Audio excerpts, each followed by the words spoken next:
ಇವಾಗಲೇ ಒಂದು ಬಹಳ ಅತಿ ವೇಗವಾಗಿ ನಡೀತಾ ಇದೆ.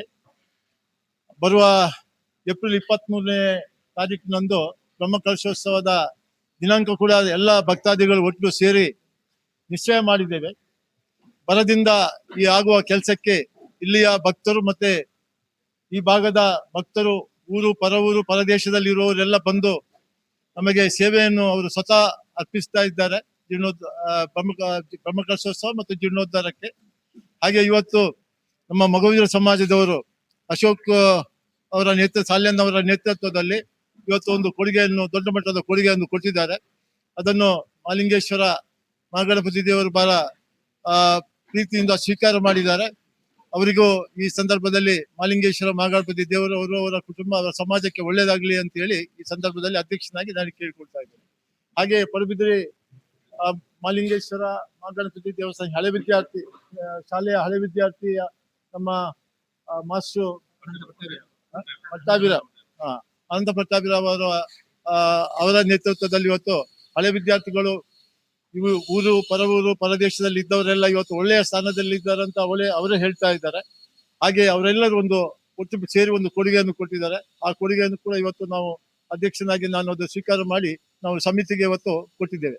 ಅವರಿಗೂ ಕೂಡ ಮಹಾಲಿಂಗೇಶ್ವರ ಮಹಾಗಣಪತಿ ದೇವರು ಒಳ್ಳೇದು ಮಾಡಲಿ, ಅವರು ಅನುಗ್ರಹಿಸಲಿ, ಅವರು ಇಡೀ ಶಾಲಾ ಹಳೆ ವಿದ್ಯಾರ್ಥಿಯವರಿಗೆ ಎಲ್ಲರಿಗೂ ಮುಂದಿನ ದಿನದಲ್ಲಿ ಅವರ ಕುಟುಂಬಕ್ಕೆ ಅವರಿಗೆ ಆರೋಗ್ಯ, ಆಯುಷ್ಯ, ಸಂಪತ್ತನ್ನು ಒದಗಿಸಲಿ ಅಂತ ಹೇಳಿ ಭಗವಂತನಲ್ಲಿ ಪ್ರಾರ್ಥಿಸ್ತಾ ನನ್ನ 2 ಮಾತು ಮುಗಿಸ್ತಾ ಇದ್ದೇನೆ. 23ನೇ ತಾರೀಕಿಗೆ ಕಾರ್ಯಕ್ರಮ ಶುರು ಆಗ್ತಾ ಇದೆ. ಹಾಗೆ 4ನೇ ತಾರೀಕಿಗೆ ಕಾರ್ಯಕ್ರಮ ಬ್ರಹ್ಮಕಲಶದ ಕೊನೆಯ ದಿನ. ಹೀಗೆ 12 ದಿನದ ಕಾರ್ಯಕ್ರಮ ನಡೀತಾ ಇದೆ. ಹೀಗೆ ಕಾರ್ಯಕ್ರಮ ಇವಾಗ 21ನೇ ತಾರೀಕಿಗೆ ನಾವು ಯಾವ ದಿನ ಯಾವ ಕಾರ್ಯಕ್ರಮ, ಧಾರ್ಮಿಕ ಸಭೆ ಯಾವಾಗ ಮತ್ತು ಸಾಂಸ್ಕೃತಿಕ ಕಾರ್ಯಕ್ರಮ ಯಾವಾಗ ಅಂತ ಹೇಳಿ ನಾವು 21ನೇ ತಾರೀಕಿಗೆ ನಾವು ನಿರ್ಧಾರ ಮಾಡಲಿಕ್ಕಿದ್ದೇವೆ. ಶ್ರೀ ಮಹಾಲಿಂಗೇಶ್ವರ ದೇವಸ್ಥಾನದ ಜೀರ್ಣೋದ್ಧಾರದ ಬಗ್ಗೆ ನಾವು ಪಡುಬಿದ್ರಿ ಕಾಡಿಭಟ್ನ ಮಗುವೀರ ಸಭಾ ವತಿಯಿಂದ ನೈವೇದ್ಯ ಶಾಲೆ ಮಾಡಬೇಕಂತ ನಮ್ಮ ನಿರ್ಧಾರ ಮಾಡಿದ ಪ್ರಕಾರ ಇವತ್ತು ಆ ನೈವೇದ್ಯ ಶಾಲೆಯನ್ನು ಮಾಡಿ ಅದಕ್ಕೆ ಹಸ್ತಾಂತರಿಸಿದ್ದೇವೆ ಅದರ ಹಣವನ್ನು. ಹಾಗೆಯೇ ನಮ್ಮ ಎಲ್ಲ ಕೂಡ ನಮ್ಮ ಮಗುವೀರ ಬಾಂಧವರು ಈಗ ಮುಂಚಿನ ಹಿರಿಯರ ಕಾಲದಿಂದಲೂ ನಮ್ಮ ಈ ಬ್ರಹ್ಮರ ರಥವನ್ನು ಕಟ್ಟಿಕೊಂಡು ಬಂದ ನಮ್ಮ ಇದೇ ಜಾತ್ರೆ ಶುರುವಾಗುವ 1 ತಿಂಗಳ ಮುಂಚೆ ಬಲಿ ಶುರುವಾಗ್ತದೆ. ಆ ಬಲಿ ಶುರುವಾಗ ನಮ್ಮ ದೇವಸ್ಥಾನದಿಂದ ಏಳಿಗೆ ಬರ್ತದೆ. ಆ ಏಳಿಗೆ ಬರುವಾಗ ಎಲ್ಲ ಕೆಲಸಕ್ಕೂ ನಾವು ನಮ್ಮ ಮಗುವೀರ ಸಮಾಜ, ನಮ್ಮ ನಡಿಭಟ್ನ ಮಗುವೀರ ಸಮಾಜದವರು ರಥ ಕಟ್ಟುವುದು ಮತ್ತೆ ಬ್ರಹ್ಮರಥವನ್ನು ದೇವರಿಗೆ ತಂದು ನಿಲ್ಲಿಸುವ ಎಲ್ಲ ಜವಾಬ್ದಾರಿಯನ್ನು ನಮ್ಮ ನಡಿಭಟ್ನ ವಿದ್ಯಾಪ್ರಸಾರ ಸಂಘಕ್ಕೆ ಉಂಟು. ಅದರಿಂದ ಎಲ್ಲರ ದೇವರು ನಮಗೆ ಅನುಗ್ರಹ ಮಾಡಲಿ. ಈ ಎಲ್ಲ ಆಗುವ ಜೀರ್ಣೋದ್ಧಾರ ಬ್ರಹ್ಮಕಲಶ ಉತ್ಸವಕ್ಕೂ ಕೂಡ ಒಳ್ಳೆ ರೀತಿಯಲ್ಲಿ ಆಗ್ಬೇಕಂತ ನಾನು ಊರಿನ ಪರವಾಗಿ ದೇವರ ಹತ್ರ ಪಡುಬಿದ್ರಿ ಮಹಾಲಿಂಗೇಶ್ವರ ಮಹಾಗಣಪತಿ ದೇವರ ಜೀರ್ಣೋದ್ಧಾರದ ಪ್ರಕ್ರಿಯೆಗಳು ಈಗಾಗಲೇ ಆರಂಭಗೊಂಡು 10 ತಿಂಗಳಾಯಿತು. 10 ತಿಂಗಳಲ್ಲಿ ಒಳಗೆ ಇದೊಂದು ಇತಿಹಾಸ ಅಂತ ಅನ್ಬೋದು. ಯಾಕಂದ್ರೆ ಯಾವುದೇ ಒಂದು ದೇವಸ್ಥಾನ ಮಂದಿರಗಳು ಇವತ್ತು ಅದನ್ನು ಬಿಚ್ಚಿ ಪುನಃ ಅದನ್ನು ಪ್ರತಿಷ್ಠೆ ಮಾಡೋಕೆ ಕನಿಷ್ಠ ಪಕ್ಷ ಒಂದು 2 ವರ್ಷ ಆದ್ರೂ ಆಗ್ತಿದೆ. ಆದ್ರೆ ಇಲ್ಲಿ ಅದೇನೋ ಮಹಾಲಿಂಗೇಶ್ವರ ಮಹಾಗಣಪತಿ ದೇವರ ಪವಾಡವೋ ಅವರ ಅವರದೊಂದು ಭಕ್ತಿ ಪ್ರಧಾನವಾದ ಈ ಊರಲ್ಲಿ ಅವರದ್ದು ಪವಾಡ ಅಂತ ನಾವು ಹೇಳ್ಬೋದು. ಯಾಕಂದ್ರೆ 10 ತಿಂಗಳಲ್ಲಿ ಇವತ್ತು ಇಷ್ಟೊಂದು ಅದ್ದೂರಿ ಆದಂತ ಒಂದು 30 ಕೋಟಿ ರೂಪಾಯಿ ವೆಚ್ಚದಾಯಕವಾದಂತ ಈ ಜೀರ್ಣೋದ್ಧಾರದ ಪ್ರಕ್ರಿಯೆಗಳು ಮುಗಿದಿವೆ. ಈಗಾಗಲೇ ನಾವು ಬ್ರಹ್ಮಕಲಶಕ್ಕೆ ಸಜ್ಜಾಗಿದ್ದೇವೆ. ಏಪ್ರಿಲ್ 23ರಿಂದ ಮೇ 4 ತನಕ ಬ್ರಹ್ಮಕಲಶದ ನಡೀತದೆ. ಈ ಸಂದರ್ಭದಲ್ಲಿ ಬೇರೆ ಬೇರೆ ಸಾಂಸ್ಕೃತಿಕ ಕಾರ್ಯಕ್ರಮಗಳು, ಬೇರೆ ದಾನಿಗಳು ಕೋಟ್ಯಾಂತರ ರೂಪಾಯಿ ಕೊಟ್ಟಂತವರಿದ್ದಾರೆ, ಲಕ್ಷಾಂತರ ರೂಪಾಯಿ ಕೊಟ್ಟಂತವರಿದ್ದಾರೆ. ಅವರನ್ನಲ್ಲಿ ಗುರುತಿಸಿ ಇಲ್ಲಿ ಸನ್ಮಾನ ಮಾಡುವಂತಹ ಕಾರ್ಯಕ್ರಮವನ್ನು ಮಾಡ್ತೇವೆ. ಅದೇ ರೀತಿ ಸುಮಾರು 10-11 ದಿನಗಳ ಕಾರ್ಯಕ್ರಮಗಳಲ್ಲಿ ಒಂದು 5 ಧಾರ್ಮಿಕ ಸಭಾ ಕಾರ್ಯಕ್ರಮ ಮಾಡುವುದಂತ ನಿಶ್ಚಯಿಸಿದ್ದೇವೆ.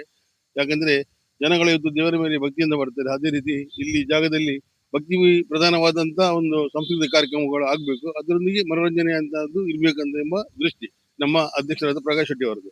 ಅವರ ಆಶಯದಂತೆ ಅವರಿಗೊಂದು ಆಸೆ ಇತ್ತು, ನನ್ನ ಇದು ಹೆಂಡತಿಯ ಊರು, ಹಾಗಾಗಿ ಈ ಊರಲ್ಲಿ ನಾವು ಜೀರ್ಣೋದ್ಧಾರ ಮಾಡಬೇಕು. ಇದಕ್ಕಿಂತ ಮೊದಲು ಅವರ ಮಹಾಬಲಿ ಶೆಟ್ಟರು ಆ ಸಂದರ್ಭದಲ್ಲಿ ಒಂದು ಬ್ರಹ್ಮಕಲಶ ಆಗಿತ್ತಂತೆ.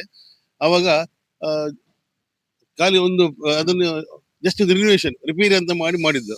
ಆದ್ರೆ ಇವಾಗ ಎಲ್ಲ ದೇವಸ್ಥಾನವನ್ನು ಗಿಚ್ಚಿ ಇದನ್ನು ಜೀರ್ಣೋದ್ಧಾರ ಅಂತ ಹೇಳೋದ ಬದಲು ನಾವು ಪುನರ್ ನಿರ್ಮಾಣ ಅಂತಾನು ಹೇಳ್ಬೋದು. ಯಾಕಂದ್ರೆ ಎಲ್ಲ ಒಂದೇ ಒಂದು ವಸ್ತು ಯಾವ್ದು ಇಡದೆ ನಾವು ಹೊಸದಾಗಿ ಎಲ್ಲವನ್ನು ಹಾಕಿಕೊಂಡು ಮಾಡ್ತಾ ಇದ್ದೇವೆ. ಹಾಗಾಗಿ ಇದೊಂದು ಹೊಸ ದೇವಸ್ಥಾನ ಅಂತ ನಾವು ಹೇಳ್ಬೋದು. ಆದ್ರಿಂದ ಹಳೆಯ ಮೆರಗನ್ನು ನಾವು ಖಂಡಿತ ಮರೆಯುವುದಿಲ್ಲ. ಯಾಕಂದ್ರೆ ಇದು ಕಾರ್ಣಿಕ ದತ್ತವಾದಂತ ಒಂದು ದೇವಸ್ಥಾನ.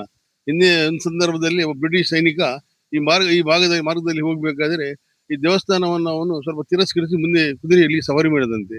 ಆವಾಗ ಅವನ ಕುದುರೆ ಕುಂಟುತ್ತಾ ನೆಲಕ್ಕೆ ಬಿತ್ತಂತೆ. ಬಿದ್ದಂತ ಸಂದರ್ಭದಲ್ಲಿ ಒಳಗಿದ್ದ ಅರ್ಚಕರು ಬಂದು ಏನಾಯ್ತು ಎಂದು ಕೇಳುವಾಗ, ನಾನು ದೇವಸ್ಥಾನಕ್ಕೆ ನಿರ್ಲಕ್ಷ್ಯ ಮಾಡಿ ನಾನು ಮುಂದೆ ಹೋದೆ, ಆ ಸಂದರ್ಭದಲ್ಲಿ ನನಗೆ ಈ ಸ್ಥಿತಿ ಆಯ್ತು ಅಂತ ಹೇಳುವಾಗ ಆ ಅರ್ಚಕರು ಹೇಳ್ತಾರಂತೆ, ನೀನೊಂದು ಅಪ್ಪ ಸೇವೆಯನ್ನು ಕೊಡಬೇಕು, ಕಟಮೋಹಪ್ಪ ಅಂತ. ಈಗ ಅದು ತುಂಬಾ ಪ್ರಖ್ಯಾತಿಯನ್ನು ಪಡೆದಿದೆ, ಅದನ್ನು ನೀನು ಕೊಡ್ಬೇಕಂತ ಹೇಳಿದಾಗ ಅವನು ಒಪ್ಪಿದಂತೆ. ಒಪ್ಪಿದ ಕೂಡಲೇ ಅವನ ಸವಾರ ಆ ಕುದುರೆ ಎಲ್ಲ ಎದ್ದು ಸರಿಯಾಯ್ತಂತೆ.